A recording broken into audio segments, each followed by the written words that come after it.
Welcome to the 10th lecture of third chapter in this comprehensive course on machine learning, data science, and artificial intelligence.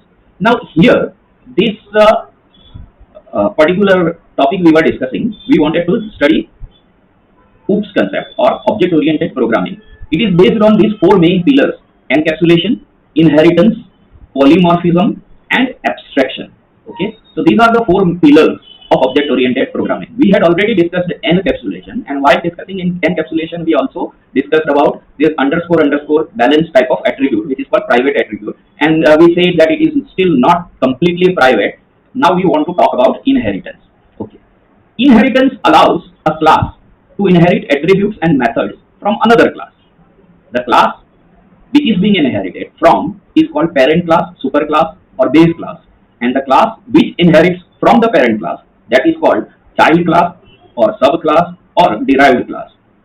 Inheritance is an example of is a relationship. Now, what does this mean? Fine, I spoke the sentence, but actually, what does this mean? That becomes clear when we see this example.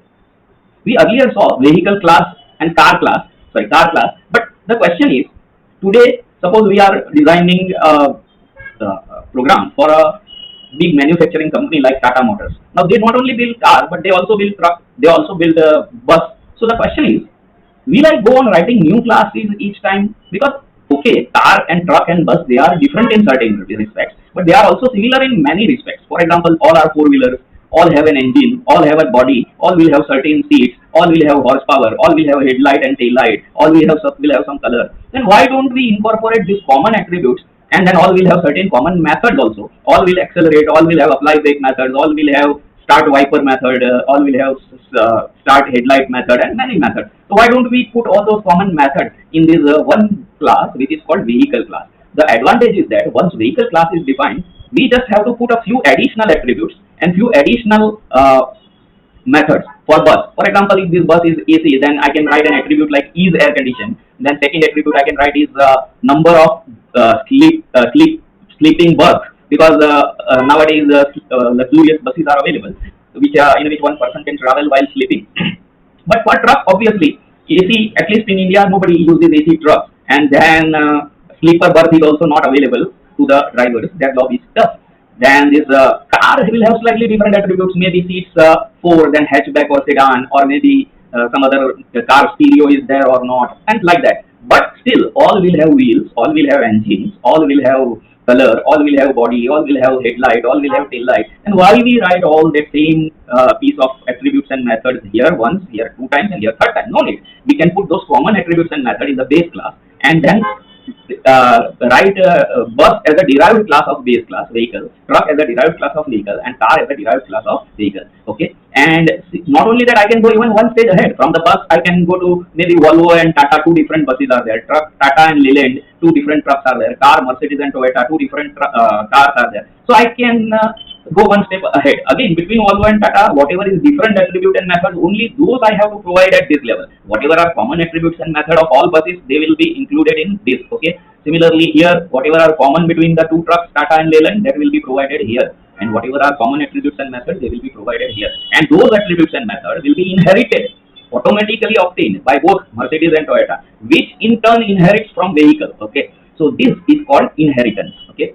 Now this is an either relationship. So these arrows often make issues. Many people draw this wrong arrow because they think that from vehicle bus is derived, so then arrow should point from vehicle to bus. But actually this is a relationship. So I should write bus is a vehicle, then bus. So start from bus, is a, this arrow indicates is a and vehicle. Okay, so bus is a vehicle, but so is truck. So truck is a vehicle. So car is a vehicle. Then Volvo is a bus. Tata is a bus. Tata is a truck. Leyland is a truck. Mercedes is a car. Toyota is a car, which in turn is a vehicle, like that. So you can understand why the arrow is pointing that way. Okay, that is the direction from the subclass to the superclass. Okay, so then now if I read the same statement again, then everything becomes clear. That inheritance allows class to inherit attributes and methods from another class. The class from which attributes and methods are being inherited is called parent class or superclass, and the class which inherits the methods and attributes, that is called child class or subclass. Inheritance is an example of either relationship. Another diagram: bike is a vehicle, Pedal bike is a bike which is a vehicle. Motorbike is a bike which is a vehicle. Pickups are cars which are vehicles. Vans are cars which are vehicles. Sports cars are cars which are vehicles, and so on. Okay. Now here same thing is there, but arrows are wrong. Okay. So this type of diagram in which arrows are correctly pointing from subclass to superclass, or maybe this kind of diagram, they are called class diagrams. Okay. And if somebody wants to become a full-fledged programmer, then he has to create such class diagrams. Now here this is wrong class diagram, at least arrows are not pointing correctly. Fine. Now types of inheritance. Then inheritance can be of many different types. One is simple inheritance, in which there is a single child class and single parent class. And child class inherits all or some attributes and all or some methods from the parent class. Okay, fine. But there is multiple inheritance possible also, in which there is a one child class, in which it gets some attributes and methods from one parent class, but it also gets some attributes and methods from other parent class. This is in fact the no, we don't have the example of multiple inheritance. Then there is multi-level inheritance also. So if I see these, any one from these to bike to pedal bikes, or reverse, pedal bike is a subclass of bike which is a subclass of vehicle, that is just like this. Okay, child class 2 is a subclass of child class 1 which is a subclass of parent class. This is called multi-level inheritance, while this is called hierarchical inheritance. How it differs from multiple, that you can immediately see in the diagram, that in multiple inheritance child class is 1, but it gets a few attributes and methods from one parent and another few attributes and methods from other parent, while in hierarchical there are two child classes and they get attributes and methods, maybe all or maybe few from single parent. So both these are getting attributes and methods from single parent. The examples which we have taken, they were all examples of hierarchical inheritance. Bike takes attributes and methods from vehicles, but cars also take attributes and methods from vehicles. Buses also take attributes and methods from vehicles. Trucks also take. So multiple children are there, but single parent is there. Vehicle is a single parent. And similarly, pedal bikes and motorbikes both are child classes, but they take attributes and methods from bikes. So that is also a diagram like this: two child classes and one parent class. That is called hierarchical inheritance. Now there can be hybrid inheritance also. Hybrid means what? That let me close this much part of the diagram. Then upper diagram in that case would be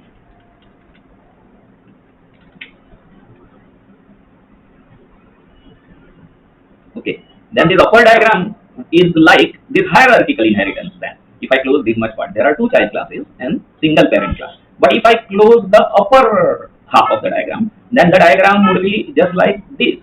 There are two parent classes, because for this child these two are parents. Okay, arrows always point from child to parent. So these two are parents, and this is the next level of child. So there is a single child, but there are two parent classes. So this much is the example of multiple inheritance, while this much is the example of hierarchical inheritance. So this same example has both.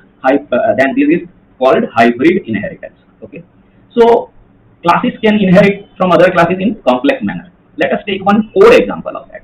Suppose I want to work or develop a program for an ornithologist that is a bird expert, and he wants to study maybe parrots and then sparrows and owls and many different birds. Now will I write one parrot class, then one owl class, one sparrow class, and will I write all the attributes and all the methods in each of individual classes? I can do that, but that is unnecessary hard work, because between parrot, owl and sparrow some things are common. All will sing, all will have wings, all will have certain shape of the beak, all will have certain color. Here I have kept very simple, just one attribute I have provided, sing. Okay, so all will sing, that's fine. So this is the constructor of the class, that we know that def underscore underscore init underscore underscore self comma name.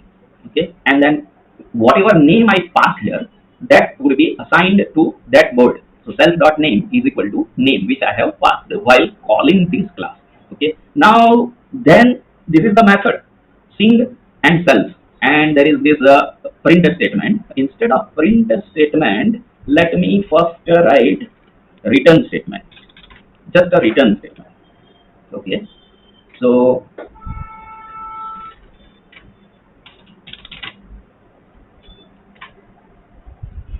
so it just returns the f string, and similarly this subclass. Now subclass derives from bird. That is why a subclass will not have its own constructor, because whenever you create an object of parrot class, what it does is it calls its superclass, and therefore if you see the difference in the definition, then the topmost level of the hierarchy that does not have anything in the bracket, but this is a child class, so that will have the name of its parent class in the bracket. So when this class, child class, is instantiated, it will automatically instantiate the bird class, and that bird class has its constructor, so there is no need to provide another constructor in the parent class. Okay, fine. But a child class can have its own method. So here the method is named sing, and it returns that this sings, while here the method is named speak, and it is written that self.name says squat. Let us try to instantiate object. First I will have to run this class. When I run class, nothing happens, just like when I run function definition, then nothing happens. When I call the function, at that time the code inside the function definition gets executed. Similarly, when I instantiate the object, at that time the code here will be executed and something will be returned. Even these subclass is there, but it is still a class definition. So if I execute it, nothing will happen. But then now I will have to instantiate this. So let me create a parrot. Say parrot1 is equal to, let me create parrot and Polly. And then let me create another parrot, parrot underscore 2 equals to parrot. Class names are usually begin with uppercase letter, while the object names they usually begins with lowercase letter. Robin. Now when I write this first, parrot1 equals Polly, then what happens? Let us see. This will call this class.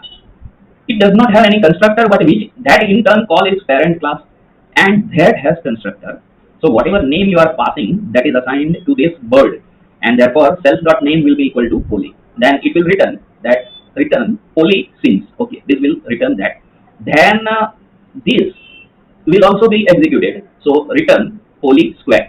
But the question is, if I just write this much, all these things will happen, but nothing will be printed, because this is just a return statement. There is not a print statement. Okay, so I have to write print and then Polly dot. First let me parrot1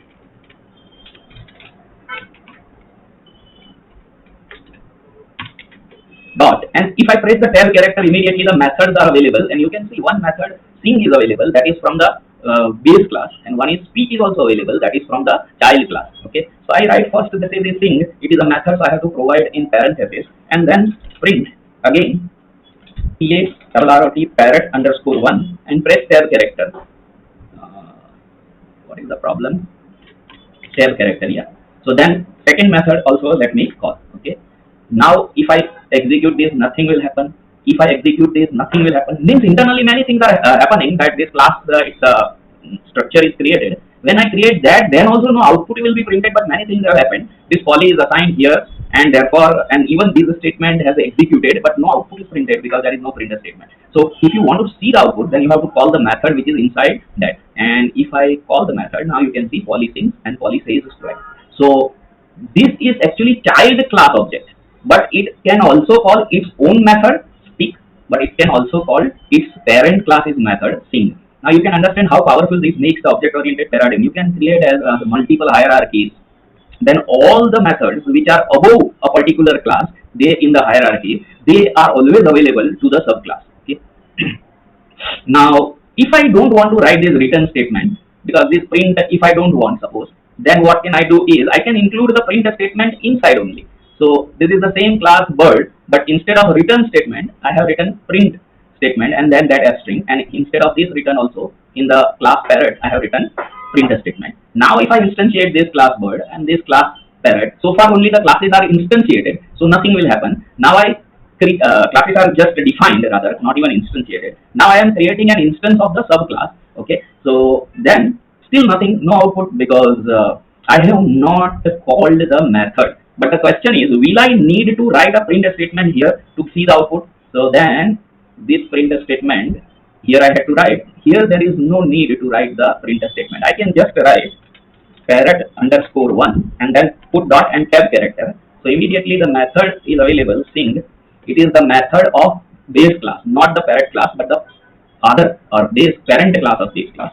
And then parrot underscore 1 dot and then again tab character, then speak. That is the method of parrot class only. And this time if I click, then you can see now I don't need this kind of print statement, because print statement is embedded in my base class only. Okay, but still this is considered more better way of defining classes instead of including print statement. Same thing is true for functions also. We often write print statements inside the functions, but a suggestion is that usually print statement should not be included in the function definition. Similarly, print statement should not be included in the class definition also. So I'm deleting this, and these also, even these also, and even this also. Fine. Okay. Next lecture we will talk about polymorphism. Thank you.